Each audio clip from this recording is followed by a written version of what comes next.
मित्रों, भगवान ने हमें भविष्य जानने की क्षमता नहीं दी है ताकि हम अपना जीवन बेहतर तरीके से जी सकें। प्रकृति ने जो कुछ भी बनाया है और जैसा है वैसा बनाया है, वह किसी कारण से है और उसके अस्तित्व पर सवाल उठाना गलत है, क्योंकि हर व्यक्ति, वस्तु या स्थिति किसी न किसी घटना से संबंधित है।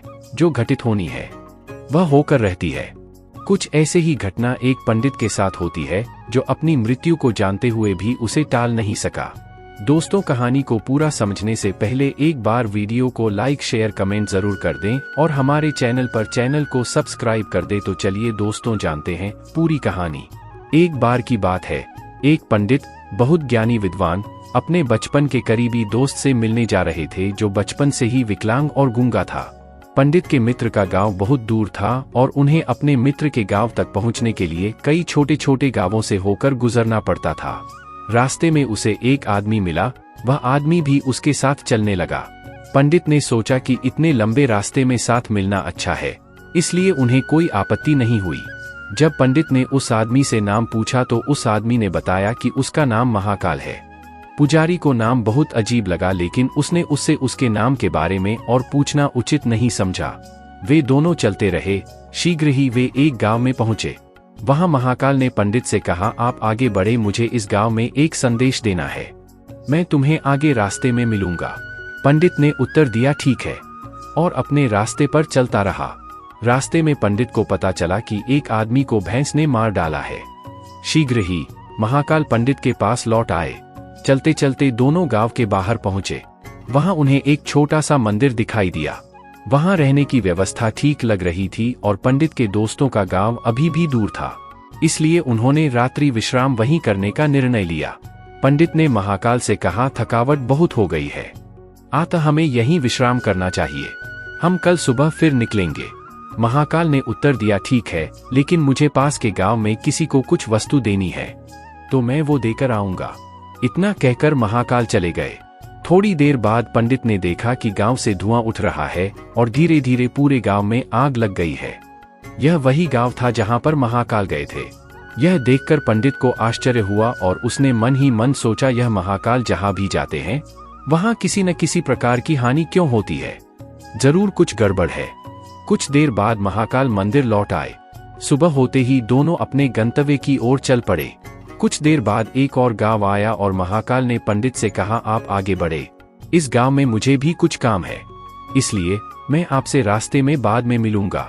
इतना कहकर महाकाल चले गए। इस बार पंडित आगे नहीं बढ़ा और उस पर नजर रखने के लिए महाकाल के पीछे चला गया कि वह कहाँ जाता है और क्या करता है। जब पंडित महाकाल पर नजर रख रहा था तो उसने सुना कि एक आदमी को सांप ने काट लिया और उस आदमी की मौके पर ही मौत हो गई। पंडित ने वहां कुछ नहीं कहा और दोनों अपनी राह चलते रहे। थोड़ी देर बाद पंडित खुद को पूछने से नहीं रोक सका और उसने महाकाल से कहा, आप जहां भी जाते हैं कुछ न कुछ नुकसान होता रहता है, क्या तुम मुझे बता सकते हो कि आखिर होता क्या है?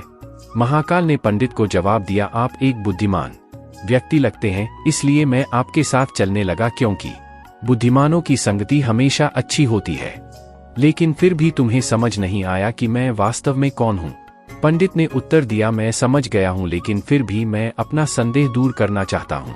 यदि तुम अपना परिचय ठीक से दे सको तो मेरे लिए यह आसान हो जाएगा। महाकाल ने उत्तर दिया, मैं यमदूत, यमराज का सेवक हूँ। यमराज, मृत्यु के देवता, की आज्ञा से मैं उन लोगों को मारने आया हूँ जिनका जीवन काल पूरा हो चुका है। हालांकि पंडित को यह विचार पहले से ही था, फिर भी इसके बारे में सुनकर वह थोड़ा घबरा गया। फिर भी उन्होंने पूछा, अगर ऐसा है बताओ अगली मौत किसकी है?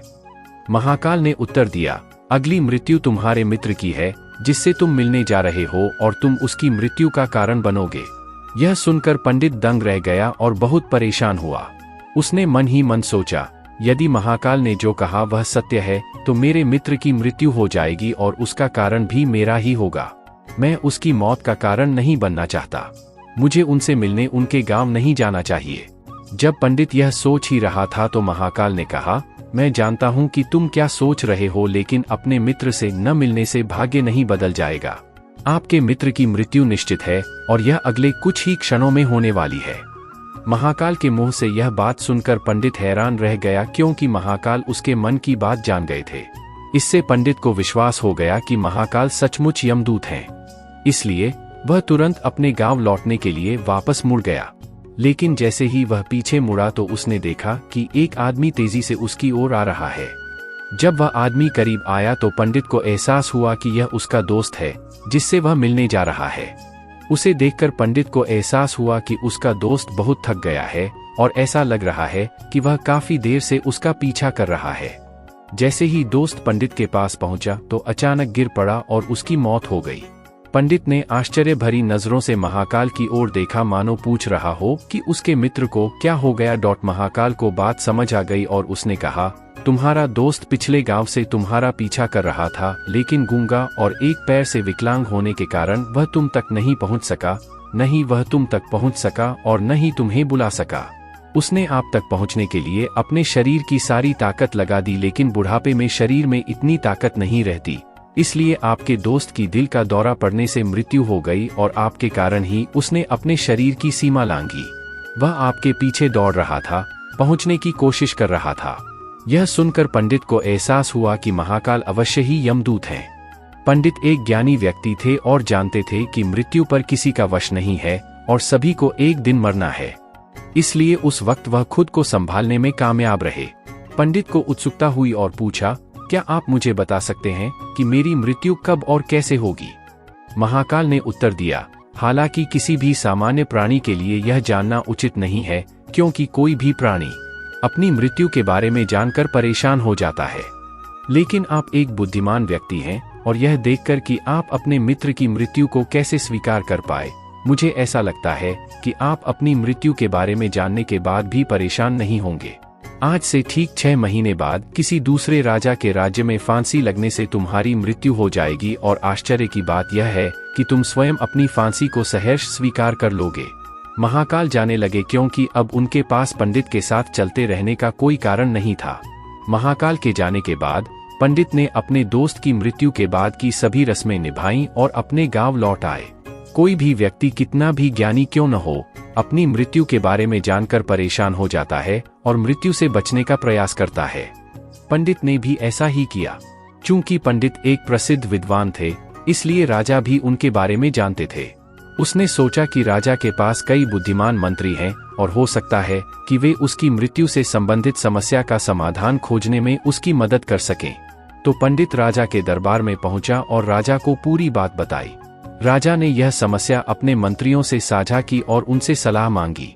काफी विचार विमर्श के बाद यह निर्णय लिया गया कि यदि पंडित की बातें सच हैं, तो 6 महीने बाद उनकी मृत्यु हो जाएगी, लेकिन इसके लिए उन्हें दूसरे राज्य में जाना होगा। यदि वह राज्य से बाहर न जाए तो उसकी मृत्यु टल सकती है। इसलिए पंडित के लिए महल में रहने की व्यवस्था की गई और राजा की अनुमति के बिना कोई भी व्यक्ति उनसे नहीं मिल सकता था। लेकिन पंडित को कहीं भी जाने की इजाजत थी ताकि उसे ऐसा न लगे कि वह राजा की कैद में है। हालांकि पंडित को अपनी इच्छा से जाने की अनुमति थी, फिर भी वह डर के कारण बाहर जाने से बचता था। धीरे धीरे समय बीतता गया। मृत्यु वाले दिन से एक दिन पहले पंडित डर के मारे जल्दी से सो गया ताकि रात और अगला दिन जल्दी बीत जाए और उसकी मृत्यु टल जाए। लेकिन पंडित को नींद की बीमारी थी जिसके बारे में उन्हें खुद नहीं पता था। सोने के बाद वह नींद में चलने लगा। वह उठकर अपने कमरे से बाहर चला गया और महल के घोड़े के अस्तबल की ओर चला गया।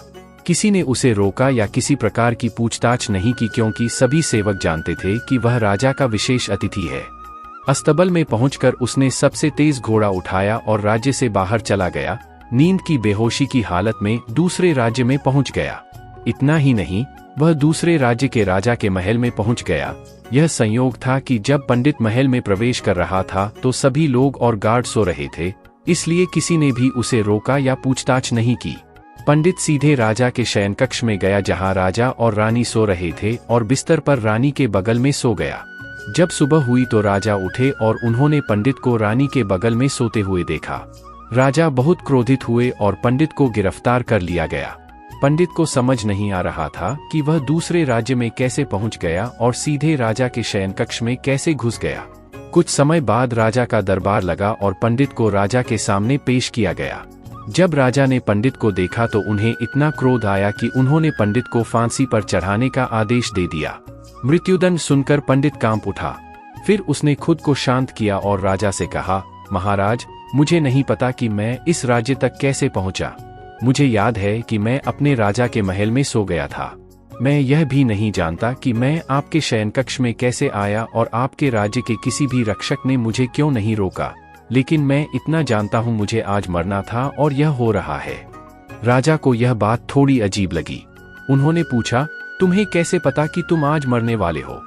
जवाब में पंडित ने उन्हें पूरी कहानी बताई और कहा, कोई भी आम आदमी राजा के सामने बैठने के बारे में सोच भी नहीं सकता। मैं राजा के कमरे में रानी के बगल में सोने के बारे में सोच भी कैसे सकता हूँ? यह पूर्णतः आत्महत्या होगी। मैं इस तरह मरने के लिए दूसरे राज्य से क्यों आऊंगा? राजा को पंडित की बातें थोड़ी उचित लगी, लेकिन उसने सोचा कि शायद पंडित खुद को सजा से बचाने के लिए बहाना बना रहा है। चूंकि पड़ोसी राज्य का राजा उसका मित्र था, उसने तुरंत कुछ सैनिकों के साथ राजा के पास एक पत्र भेजा और पंडित की बातों की सत्यता का प्रमाण मांगा। सैनिक शाम होने से पहले ही लौट आए और उन्होंने राजा को बताया। पड़ोसी राजा का उत्तर था, पंडित ने जो कुछ कहा वह सच है और हमें भी नहीं पता कि वह आधी रात को वहां कैसे पहुंच गया। उसे मौत की सजा देना उचित नहीं होगा। लेकिन अब एक नई समस्या खड़ी हो गई है, क्योंकि राजा ने पूरी कहानी जाने बिना ही पंडित को मृत्युदंड दे दिया था। अब यदि पंडित को फांसी नहीं दी गई तो राजा के कथन का अपमान होगा, और यदि राजा की बात रखने के लिए सजा दी गई तो पंडित की मृत्यु गलत होगी। राजा ने यह बात अपने मंत्रियों से कही और काफी चर्चा के बाद वे निष्कर्ष पर पहुंचे और कहा, आपको पंडित को सूती धागे से फांसी दे देनी चाहिए। इससे आपके वचनों का सम्मान बना रहेगा और पंडित की मृत्यु भी नहीं होगी, क्योंकि एक धागे से फांसी पर चढ़ने से उनकी मृत्यु नहीं हो सकती। राजा को यह विचार उचित लगा और उसने वही आदेश दे दिया। राजा के कहे अनुसार पंडित को फांसी देने के लिए सूती धागे का फंदा बनाया गया। पंडित को भी विश्वास था कि सूत के एक धागे से उनकी मृत्यु नहीं हो सकती, इसलिए वे भी खुशी खुशी फांसी पर चढ़ना स्वीकार कर गए। लेकिन जैसे ही पंडित को फांसी दी गई, सूत का धागा टूट गया, लेकिन टूटने से पहले उसने अपना काम कर दिया। डोर से पंडित की गर्दन की नस कट गई थी और वह जमीन पर पड़े तड़प रहे थे। हर धड़कन के साथ उनके गले से खून बह रहा था और कुछ ही पलों में उनका शरीर बिल्कुल शांत गया था और पंडित की मृत्यु हो गई। सभी लोग आश्चर्य से यह देखते रहे और किसी को विश्वास नहीं हो रहा था कि एक कमजोर धागा किसी की जान ले सकता है। लेकिन घटना घटी और नियति ने अपना काम कर दिया। अगर पंडित ने महाकाल से उसकी मौत के बारे में नहीं पूछा होता तो वह राजा के महल में कैद होकर हर दिन डर डर कर जीने की बजाय अगले 6 महीने तक कहीं बेहतर जिंदगी जी रहा होता। मित्रों, इसीलिए भगवान ने हमें भविष्य जानने की क्षमता नहीं दी है, ताकि हम अपना जीवन बेहतर तरीके से जी सकें। एक पंडित की मृत्यु का संबंध उसके मित्र से था, क्योंकि यदि वह अपने मित्र से मिलने नहीं जा रहा होता तो रास्ते में उसे महाकाल नहीं मिलते और पंडित उससे उसकी मृत्यु से संबंधित प्रश्न नहीं पूछता। जो होना है वो होकर ही रहता है। हम चाहे कितनी भी सावधानियां बरतें या कितने भी उपाय करें, लेकिन हर घटना और उस घटना का पूरा ताना बाना पूर्व निर्धारित होता है, जिससे हम रत्ती भर भी नहीं हट सकते।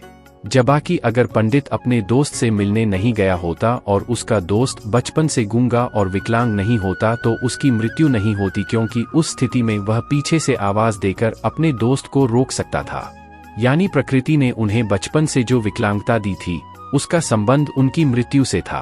प्रकृति ने जो कुछ भी बनाया है और जैसा है वैसा बनाया है, वह किसी कारण से है और उसके अस्तित्व पर सवाल उठाना गलत है, क्योंकि हर व्यक्ति, वस्तु या स्थिति किसी न किसी घटना से संबंधित है जो घटित होनी है।